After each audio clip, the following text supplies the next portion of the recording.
is an event that gets 8 to 10 minutes to perform. We are very close to 10 minutes at this point and trying to stay under 10 minutes. Let's see, how do we explain duo? Basically, it's like all the other interp events rolled up into one because we can really have a duo that's taken from any medium we want. And we have 2 people performing it, which I think is an advantage, having Anna helping me.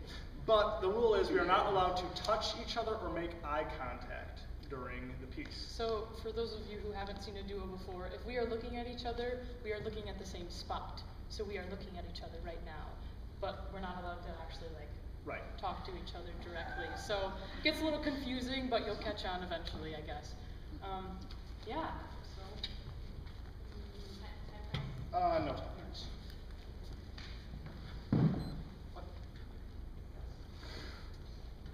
Judging time ready?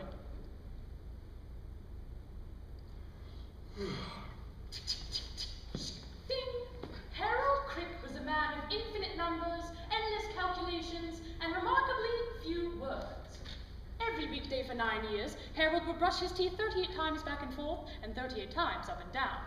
Every weekday for 9 years, Harold would complete 7.134 tax files as the senior auditor of the Internal Revenue Service. And every weekday for 9 years, Harold would run at a rate of 57 steps per block, nearly missing the 817 Faraday bus. That was, of course, before this Wednesday. He began it the same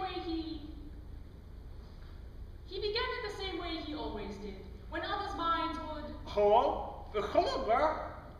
When others' minds would fantasize about their upcoming day, Harold just counted brush strokes. All right, who just said Harold counted brush strokes? And how do you know I'm counting brush strokes? Hello? Harold Crick's life is very mundane. That is, until a disembodied voice begins to narrate it. Ugh, kind of creepy. Yeah. Stranger Than Fiction by Zach Helm. You're kidding me. No, it's illegal to joke about audits. Okay, now you know you only paid part of your taxes last year. Yes, I know. So you did it on purpose? Yes. So how can you not be expecting to get audited? You stole from the government. Listen, I'm just not a big fan of paying the percentage the government uses for campaign discretionary funds, so I didn't pay those taxes. Miss Pascal, what you're describing is anarchy. It was difficult for Harold to imagine Miss Pascal as a revolutionary. Not now. Her long, shapely legs, dashing from tear gas. I'm sorry, I don't know if what we can do Harold is... wasn't prone to fantasies, but he couldn't help but imagine Miss Pascal stroking the side of his face. And he couldn't help but imagine her naked, stretched across his bed. Mr. Crick! Yes, what is it? You're staring at my chest. If I was, I can assure you it was only as a representative of the United States government. I should go. I'll come back on Monday. On this particular Wednesday, Harold's watch suddenly stopped. Does somebody happen to have the time? I've got 5:47. Little did Harold know that this seemingly innocuous act would ultimately result in his death. What? I'm sorry. You said it would ultimately result in my death? Hello? So, you're the young gentleman who called me about that narrator? Yes. Uh-huh. How long has it given you to live? I don't know. I can barely remember it all. I just remember, little did he know that the Wait, did you say, little did he know? Yes. Harold, little did he know means there's something he doesn't know. Means there's something you don't know. Harold, I want you to come. No, you could be dead by Tuesday. Come back tomorrow. Harold was deep in thought. All the calculations and precision of his life seemed to just fade away. How perfect then that in this space, Anna Pascal would appear. Miss Pascal, it's me, Harold Crick, from the IRS. Hi. I think I owe you an apology. Oh, really? Well, IRS auditors are given a rigorous aptitude test before we can begin work. Fortunately for you, we aren't tested on tact or good manners. So I apologize. I ogled you? Apology accepted, but only because you stammered.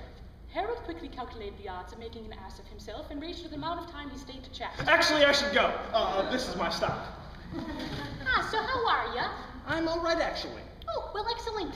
I think the next step is to determine conclusively whether whether or not you're in a comedy or a tragedy.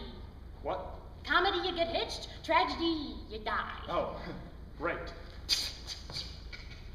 Oh, Mr. Crick. You can call me Harold. I know. Well, good night. Want a cookie? No. Eat the cookie.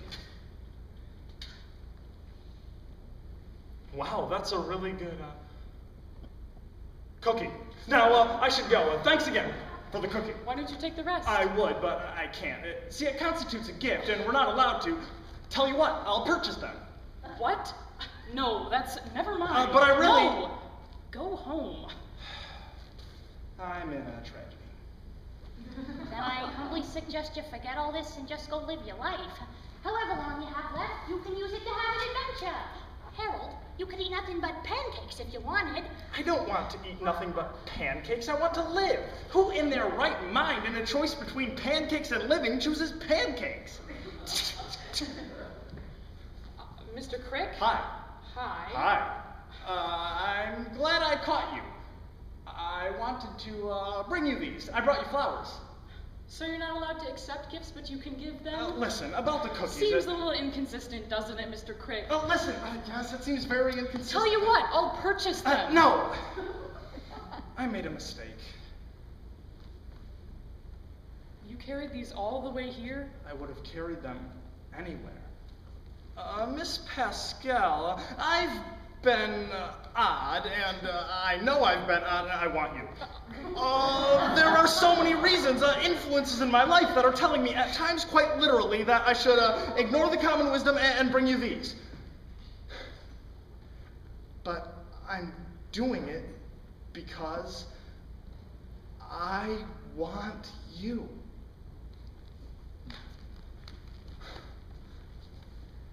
Do you mind carrying those a little further? It's a comedy! What? A comedy last night. Now, hold on a minute. This woman, Karen Eiffel, one of my favorite authors. And what will the book be entitled? The book is called Death and Taxes, and... Oh my goodness. That's her. What? That's the voice. She's the narrator. That's her. But her books, they're all about... Well, she kills them. Who? Well, the heroes. Where is she? Harold, even if you find I have her... to do something. Harold soon found himself running down the street. Hello. Karen Eiffel? Well, yes. Hi, my name is Harold Crick.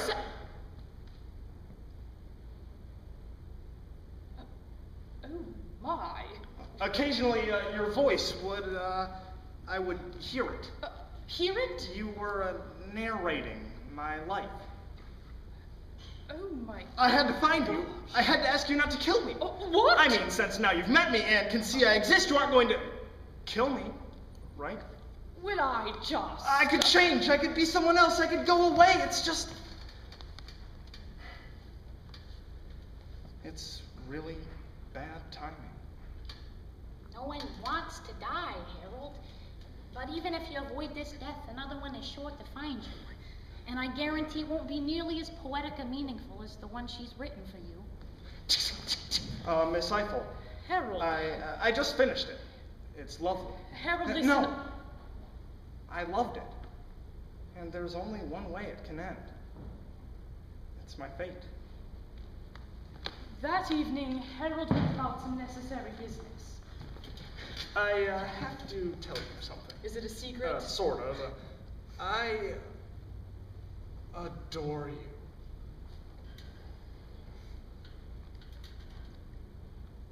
I adore you. That Thursday morning was brisk and unsuspecting, as was Harold. What Harold never realized about that Wednesday was that the time he received on the 8:17 Faraday bus was 3 full minutes later than the actual time. Bye.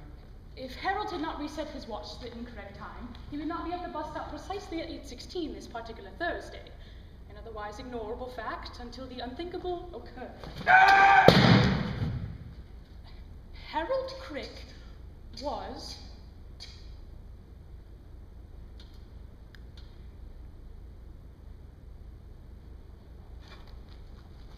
Am I dead? Well, you're not dead. Oh, hi. But you did sever an artery in your left arm, which could have been really bad, but amazingly your wristwatch became lodged in the artery, causing the blood loss to slow enough to keep you alive, which is pretty cool.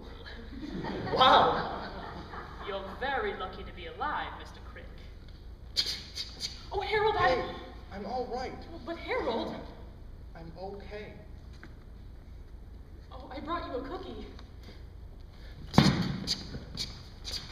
The book was supposed to be about a man who doesn't know he's going to die, then dies. But if the man knows he's going to die and dies anyway, dies willingly, well, you tell me, isn't that the sort of man you want to keep alive? Ding!